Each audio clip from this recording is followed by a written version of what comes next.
বিসমিল্লাহির রহমানির রহিম। দিগুলদি গ্রামবাসী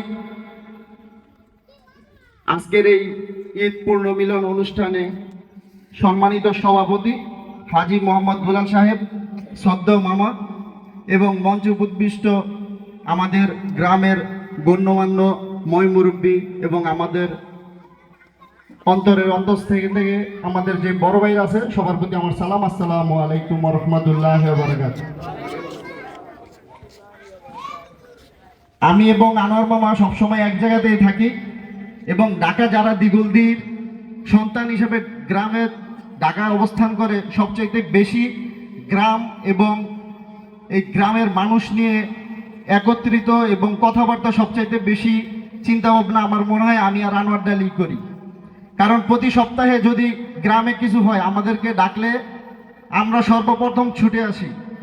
এবং বিগত দিনে যেখানে গ্রামের রাস্তা একটা রিক্সা যাইতে পারতো না, এই আনোয়ার ডালি আর আমি গ্রামে প্রায় ৫,০০০ সুপারি গাছ এবং ২০টার উপরে নারিকেল গাছ আরও গাছপালা কেটে রাস্তায় ৮ ফুট করি। ওই গাছ কাটার পরিপ্রেক্ষিতে ওই রাতে আমরা মামলা খাওয়ার উপযুক্ত হয়েছিলাম যে আনোয়ার ডালি এবং পারভেজ গাজীর নামে মামলা ঠুকে দাও। আজকে যারা গ্রামে একটা লাশ মারা গেলে অ্যাম্বুলেন্স নিয়ে ঢুকে এবং বিয়ে করলে বড় বড় গাড়ি নিয়ে ঢুকে, তারাও কিন্তু আমাদের বিরুদ্ধে ছিল। আজকে আমি বলতে চাই আমাদের গ্রামটা যে প্রশস্ত হয়েছে এবং আমরা যারা এবার এখানে একত্রিত হয়েছি, এখানে শুধু আমাদের দুইজন বা আমাদের যুব সমাজের উন্নয়ন না, পুরো গ্রামবাসীর উন্নয়ন। আমরা গ্রামের চিন্তা ভাবনা চাই যে গ্রামে মাদক মুক্ত একটা দিগলদি গ্রাম চাই। আমার স্লোগান থাকবে একটাই, মাদকের আস্তানা দিগলদি গ্রামে হবে না, মাদকের ঠিকানা দিগলদি গ্রামে হবে না। আমি বলতে চাই যদি আপনারা চিহ্নিত করতে পারেন কোন বাড়িতে কার সন্তান কিভাবে মাদক বিক্রি করে, তাহলে সর্বপ্রথম তার বাবাকে ডাকাবে। গ্রামের ঘরে আলো থাকলে হবে না, গ্রামের রাস্তাগুলোকে আলো করতে হবে। তখন প্রায় গ্রামের কম বেশি সপ্তাহে ২-১ দিন গ্রামে চুরি ডাকাতি শুরু হয়ে গেছিল হিনকাটা। আমরা প্রায় ৫০,০০০ টাকা খরচ করে গ্রামের দক্ষিণ মাথা থেকে উত্তর মাথা লাইটের ব্যবস্থা করি, বাড়ি বাড়ি থেকে তার টানি। তো আমাদের গ্রামের মানুষের মন যে এত বড়, তাদের ঘর থেকে তার দিলাম, বাতি দিলাম, লাইট দিলাম, সন্ধ্যা হলে সুইচটা বন্ধ করে রাখতো। মানে ৫০,০০০ টাকা খরচ করছি, তারা সুইচগুলো বন্ধ করে রাখতো। আর যারা গ্রামে মাদকের সাথে জড়িত, ইয়াবা গাঁজা ফেন্সিডিল বিক্রি করে এবং খায়, তারা তারগুলা এবং বাতিগুলা কাইটা নিয়ে গেছে। তাই আমি সামনে যারা আছে প্রশাসন এবং যারা আমাদের প্রতিনিধি হবে, আমি চাইবো আমাদের এই গ্রামে অত্যন্ত ২০টা সৌর বিদ্যুৎ বাতি সহ যে সৌর বিদ্যুৎগুলা ল্যাম্পপোস্ট ওগুলা দেওয়ার যদি তারা ব্যবস্থা করে উপকৃত হব, যাতে কোনো মাদক কারবারি ওগুলা বন্ধ না করতে পারে।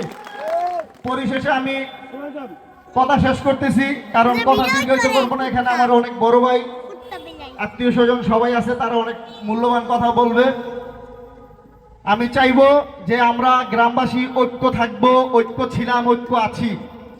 আমাদের এই ঐক্যকে অনেকেই হিংসার চোখে দেখে এবং এই গ্রামের ঐক্য নষ্ট করার জন্য তারা বিভিন্ন চার দোকানে, হাটে, মাঠে, ঘাটে তারা চক্রান্ত চালিয়ে যায় যে এই দিগলদি গ্রামের যদি ঐক্য থাকে তাহলে আমাদের দাম থাকবে না, তাহলে তারা আমাদের কাছে আসবে না, আমাদেরকে মূল্যায়ন করবে না। আমরাও তাদেরকে বলতে চাই, আমরা গ্রামবাসী, দিগলদি গ্রামবাসী শিক্ষায়, অর্থে, সামাজিকতায় আর 10টা গ্রামের চাইতে কোনো দিকে কম না, বরঞ্চ অনেক বেশি উন্নত। আমরা আশেপাশের গ্রামের দিকে তাকাইলে দেখি তাদের সামাজিকতা আমাদের সামাজিকতার চাইতে কোনো অংশে আমাদের সমান নয়, আমরাই বরঞ্চ বেশি। তাই বলতে চাই আমাদের এই ঐক্য ধরে রাখতে হবে, এই ঐক্য নষ্ট করা যাবে না। তাহলে কুচক্রী মহল এই ঐক্যর তারা সুবিধা নিতে চাইবে, তাদেরকে হুজুর মানতে বলবে, তাদেরকে মুরব্বী মানতে বলবে। আমরা চাইবো আমাদের গ্রামে ছোট বড় যেই হোক প্রতিটা মানুষ আমরা মুরব্বী। এই গ্রামের মানুষ গ্রামের সমস্যা সমাধান করব। কোন বাইর গ্রামে কাউকে আমরা হুজুর মানার রাজি না। আমি চাইবো আমাদের গ্রামবাসীর ঐক্য নষ্ট করা যাবে না, মাদকের আস্তানায় এই গ্রামে হবে না। আমার স্লোগান। সবাইকে ঈদের শুভেচ্ছা জানিয়ে আবারও শেষ করলাম। ঈদ মুবারক, ঈদ মুবারক, ঈদ মুবারক। উপস্থিতি